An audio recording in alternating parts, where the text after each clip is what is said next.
মাশাল্লাহ, মাশাল্লাহ। আপনারা স্ক্রিনে দেখতে পাচ্ছেন বড় মাছের পাশাপাশি আমাদের যে ছোট মাছ আমরা যেটাকে মলা মাছ বা আমাদের নোয়াখালীর পাশে আমরা কাসকি মাছ বলি। এত বেশি মাছ যেটা হয়তো স্ক্রিনে দেখানো সম্ভব না।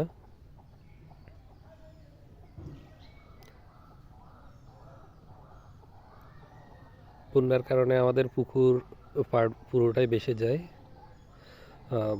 বন্যার কারণে বড় মাছগুলা অনেক মাছ পুকুর থেকে বের হয়ে গেলেও বাইরে থেকেও বিভিন্ন প্রজাতির মাছ এসেছে। তার মধ্যে হচ্ছে এই যে ছোট মাছগুলা হচ্ছে অন্যতম।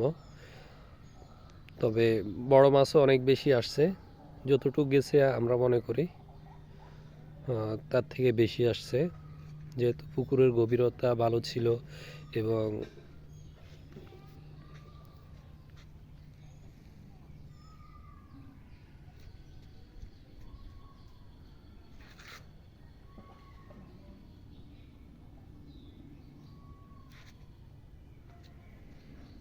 একটু যদি ক্লোজ ভিউতে দেখাই,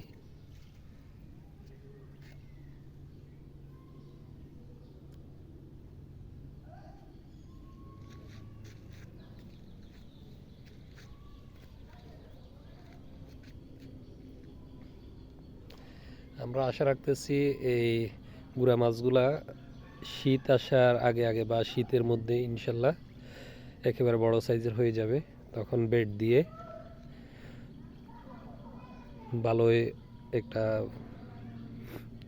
অ্যামাউন্ট মাছ ধরা পড়বে। স্ক্রিনে ওই যে দূরে দেখতে পাচ্ছেন বড় মাছগুলা, এর মধ্যে কাতল মাছ আছে কয়েকটা দেখা যাচ্ছে, অনেক বড় বড় রুই মাছও আছে, 1.5 কেজি 2 কেজি ওজনের কিছু মাছ।